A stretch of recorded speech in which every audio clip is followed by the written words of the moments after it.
कार्यकर्ता म्हणून काल मी ती मागणी केली. तो भाजपचा पारंपरिक मतदारसंघ आहे, ही वस्तुस्थिती आहे.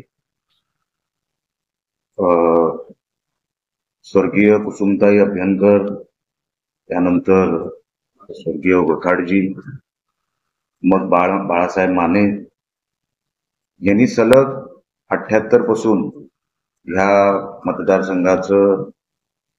मतदारसंघाची आमदारकी गाजवली. आणि मागची जी काही वर्ष आहेत ती भारतीय जनता पक्षाने फक्त ती निवडणूक साथीदार म्हणून लढवली. तो युतीचा धर्मच आहे, त्याच्यामध्ये माझं काय म्हणणं नाही.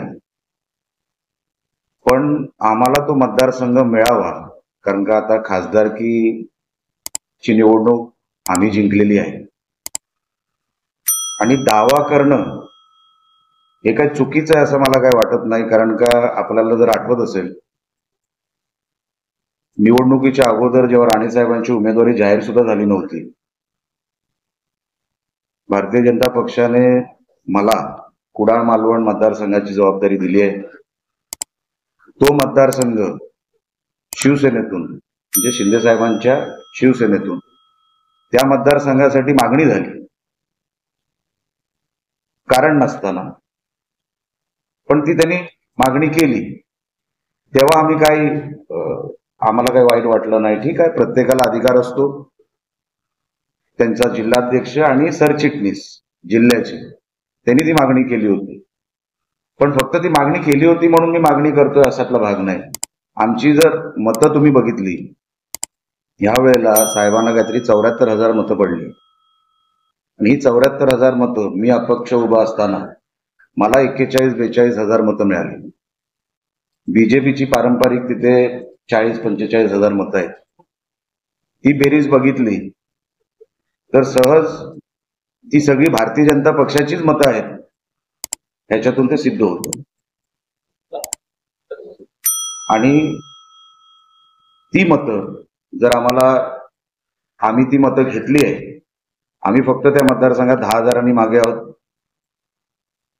आणि म्हणून मला असं वाटतं की रत्नागिरी विधानसभा मतदारसंघ हा आम्ही लढवावा.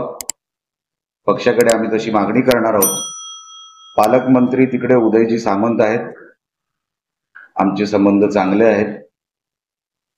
पण पालकमंत्री म्हणून त्यांना जे डिलिव्हर करायला पाहिजे होतं तसं त्यांनी ते डिलिव्हरी दिलेली नाही.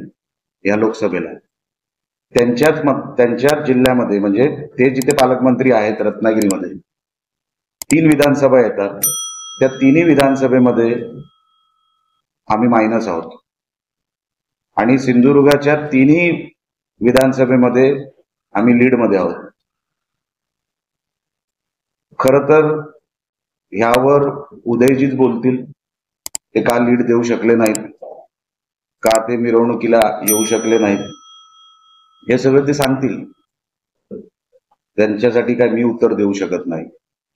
पण माझं म्हणणं एवढंच आहे की अनेक वर्ष हा भारतीय जनता पक्षाकडे हा मतदारसंघ होता, मग मधल्या काळात नव्हता, तो आम्हाला परत मिळावा अशी माझी प्रामाणिक इच्छा आहे कार्यकर्ता म्हणून. तर लोकसभेचे निकाल लागले, काम केलं तर तुमच्या बाजूने काम केलं नाही आणि केसर करायचं काम केलं, त्यामुळे इकडे पिशारी होता. नाही बघा, किरण सामंत हे व्यावसायिक आहेत. पक्षामध्ये त्यांचं काय स्थान आहे मला माहित नाही, ते कुठल्या पदावर आहेत मला माहित नाही. आणि व्यावसायिकांवर मी काय बोलावं?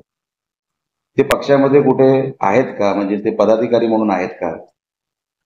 असतील तर तुम्ही मला सांगा. मी राजकीय माणूस आहे साहेब.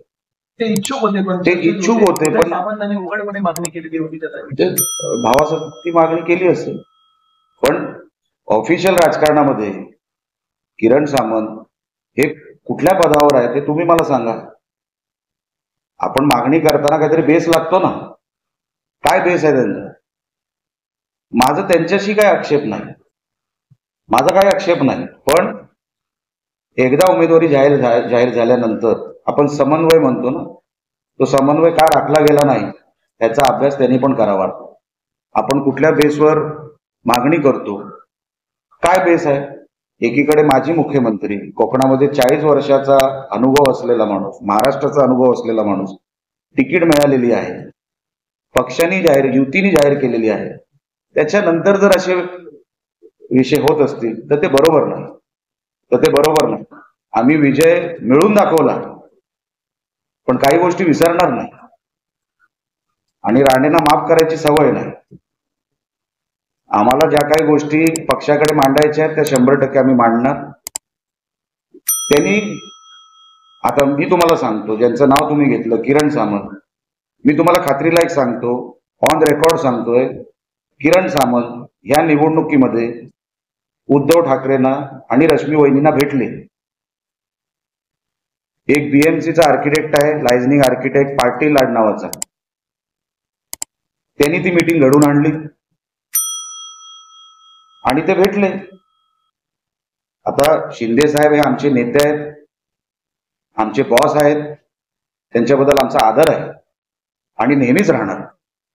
पण शिंदे साहेबांनी पण पक्षामध्ये हे सगळं होत आहे हे आम्ही त्यांनाही कधीतरी सांगणार, कारण का सगळ्या गोष्टी कळल्या पाहिजे ना. आपण एका पक्षामध्ये आहोत तर आपण इमानाने राहावं असं माझं म्हणणं आहे. ते उद्धव ठाकरेंना का भेटले निवडणुकीच्या काळात मला माहित नाही. त्या पाटील आर्किटेक्ट आणि त्यांचे काय संबंध आहेत मला माहित नाही. पण हे सगळं व्हायला नको होतं. आता हे सगळे पुरावे मी तुम्हाला देऊ शकतो, पण टप्प्याटप्प्याने देणार, कारण का सगळ्याच गोष्टी एका याच्यामध्ये बोलून मला काही संबंध बिघडवायचे नाही. म्हणून सगळ्याच गोष्टी आज बोलणं काही योग्य नाही. अनेक पुरावे आमच्याकडेही आहेत काय काय झालंय, पण राग पण नाही.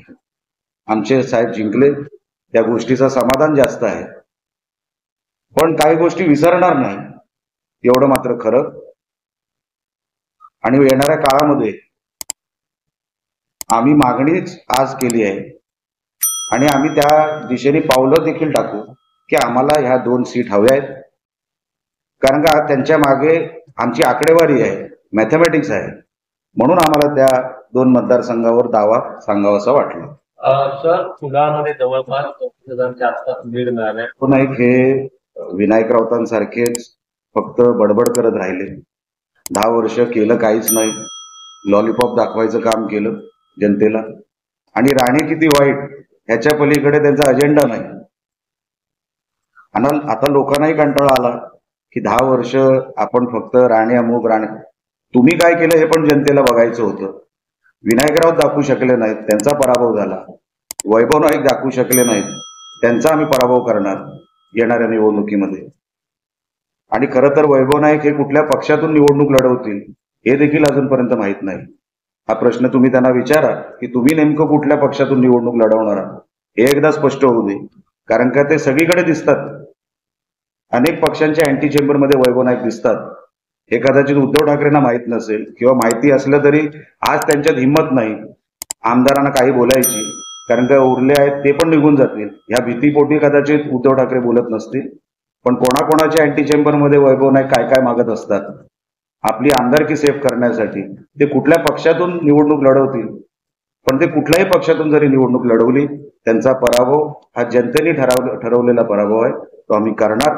आणि जे 10 वर्ष एका मतदारसंघाला ओसाड पाडायचं काम वैभव नाईकांनी केलं, आम्ही त्या मतदारसंघाला महाराष्ट्राचा 1 नंबरचा मतदारसंघ आम्ही बनवायचा प्रयत्न करणार आणि करू देखील.